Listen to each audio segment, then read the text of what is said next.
I'm going to talk a little bit just off the top of my head. I decided I would talk about, I haven't really thought through what I'd say about um, kind of a version of reincarnation.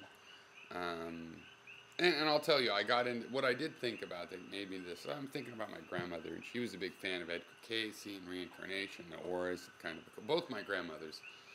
Very formative in my life because my parents are baby boomers and they had me when they were 18, so they didn't know what the fuck was going on. I mean, with those two things going against them. And my grandmothers were really formative and important to me, and they were both kind of new agey and into the occult a little bit and stuff like this. And it was a big movement in the great generation, the baby boomers' parents, that that they there was a big subculture. So anyway, even Kellogg was kind of a part of this. It's an interesting history of America and the world that this subculture that developed. But anyway, so I was thinking about reincarnation, and I was figuring I'd talk about my take on sort of Nietzsche's take on a reincarnation idea, and I don't say I believe this myself. I'm saying this is what I think I understood from Nietzsche, but I haven't read this interpretation a lot of places. But anyway, so to start off, Nietzsche had this idea of the eternal recurrence that he developed towards the end of his philosophical life, and it was the idea that it's kind of like reincarnation, that you would be reincarnated forever as yourself. And you have to relive your exact life, exactly as you lived it the first time. But it's not that there's no free will, because this is a kind of determinism, right?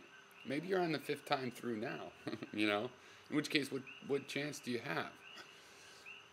But also, this is a personal interpretation, I think Nietzsche, in the later part of his thinking, he started to realize, like, for example, with Christianity, that Christianity had to be judged not on itself, but on its effects, its causes and effects. And, he characterized Christianity as a sort of a plot of the Jewish people to get back, as part of a slave revolt, to get back at their oppressors. And that this was sort of a commendable act, an amazingly powerful act.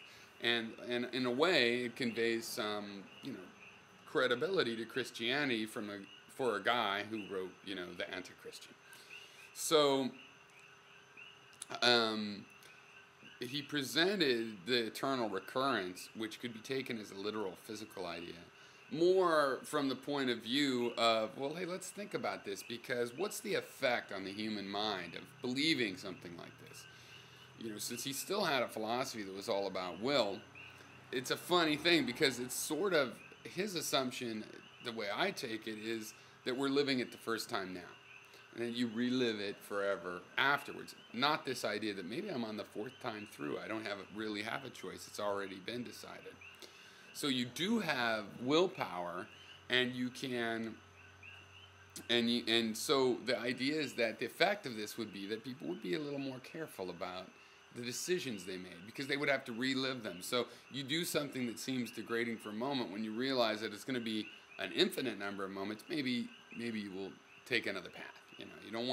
You won't make so many decisions to do things you won't want to relive. You like grin and bear it. You decide to make a plan.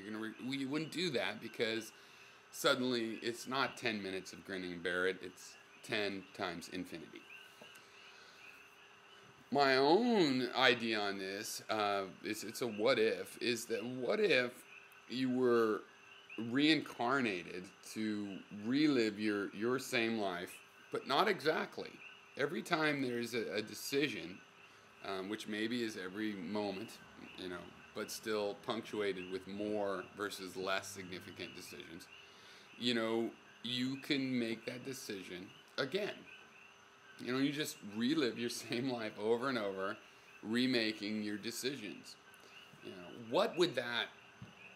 How would that motivate a human mind? How would you live your life if, when you get to those moments where it's like, you have that kind of almost a deja vu thing. It feels like making a significant decision. It feels like maybe making a decision you've made before, and you got to change how you make it. I mean, I think, like Nietzsche's idea, that in me, this idea inspires a certain amount of responsibility for my decisions, and a certain well, I don't want to say a gravity because it shouldn't be a grave decision. It's less grave than Nietzsche's version because you can change. If you had a bad history, you don't have to repeat it. But there's a similarity to Nietzsche's idea in that, you're going to have the same parents. You can't go, I want to have different parents, and you can't use reincarnation to say, I once was the Queen of England. It's just, I once was myself and made a worse decision. Or I once was myself and made a better decision. And so this is the structure of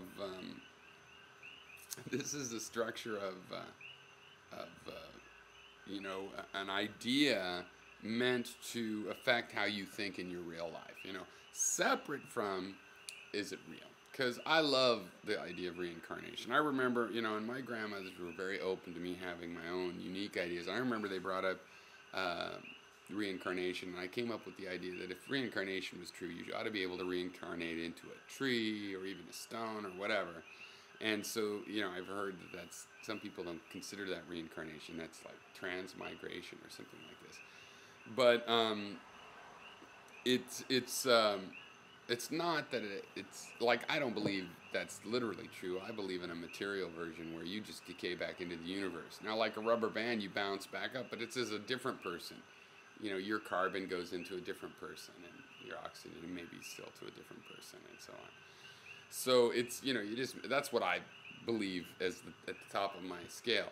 But in terms of, well, what if there was reincarnation? I like both the idea that you would transmigrate, but even more so because of its mental impact, I like the idea that you would reincarnate as yourself and relive your life. So now it's your turn to make a comment on that idea.